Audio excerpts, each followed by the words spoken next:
Sergeli tumanida bir nechta avtomashinalar o'zaro to'qnashib ketdi.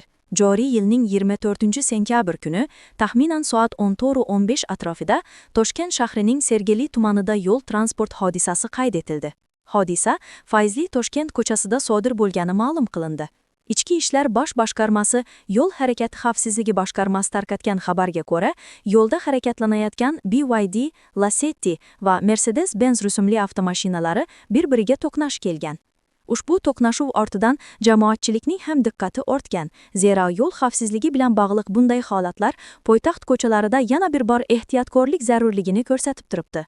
Hodisa oqibatida Lacetti avtomobili yo'lovchisi jarohat olgan va unga zudlik bilan birinchi tibbiy yordam ko'rsatilgan.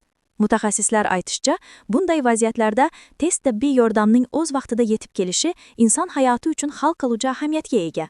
Ayni vaqtda, mazkur yo'l transport hodisasi yuzasidan Toshkent shahar Ichki ishlar bosh boshqarmasi yo'l harakati xavfsizligi boshqarmasi tomonidan tegishli surishtiruv va tekshiruv ishlari olib borilmoqda.